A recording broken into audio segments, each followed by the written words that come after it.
A kú dédé ìwòyí ẹ̀yin èèyàn mi. Mo kí wa pé ẹ káàárọ̀, ẹ káàsán, ẹ káalẹ́. Fún àǹfààní ẹ̀yin tí ẹ̀ ń wò mí ní ìgbà àkọ́kọ́, ojú tí ẹ fi ń wò mí ojú náà ò ní fọ́, etí tí ẹ fi ń gbọ́ mi náà etí náà ò ní di. Nǹkan tí mo mú wá fún wa lénìí ni àgúnmu-alẹ tó dájú, àgúnmu-alẹ tó dájú.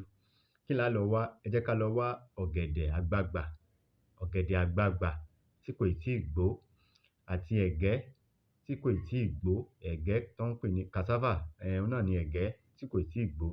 Ẹ jẹ́ ká bó èpo ara ẹ̀gẹ́ yẹn, ká bó èpo ara ẹ̀ dànù. Ẹ jẹ́ ká bó èpo ara ọ̀gẹ̀dẹ̀ àgbagbà yẹn náà, ká bó èpo ara ẹ̀ dànù. Èyí tó wà nínú ẹ̀ tó jẹ́ ọ̀gẹ̀dẹ̀, ẹ jẹ́ ká gé kéékèèké, tí a bá ti gé, ká gé kéékèèké, bá ti gé kéékèèké, ẹ̀gẹ́ yẹn náà ẹ jẹ́ ká gé òun náà kéékèèké, ká wá sa sí oòrùn. Tí a bá ti sa sóòrùn, ká sá méjèèjì sóòrùn kó gbẹ. Tó bá ti gbẹ, ẹ jẹ́ ká gún méjèèjì, ká gún papọ̀. Ẹ jẹ́ ká gún méjèèjì papọ̀. Tó bá ti wá gún méjèèjì papọ̀ tó kúnná dáadáa, ẹ jẹ́ ká fi asẹ́ ká fi kùú, ká fasẹ́ kùú. Ẹ jẹ́ ká wá ọ̀rúnlá, àwọn kan ń pè ní ọ̀rúnlá, ọ̀rúnlá náà ni ọ̀rúnlá. Ẹ jẹ́ ká gún papọ̀ mọ́ ọ̀gẹ̀dẹ̀ àgbagbà àti ọ̀gẹ̀dẹ̀ yẹn, ká wá kùú papọ̀.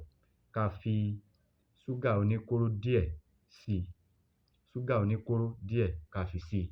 Tí a bá ti wá ṣe báyẹn tó kúnná dáadáa, ẹ jẹ́ ká dì pamọ́ síbì kan. Kò jù báyẹn náà lọ. Tí a bá ti wá fẹ́ lò ó, lílò rẹ̀, a máa fi mu ẹ̀kọ gbígbóná ni ní ojoojúmọ́.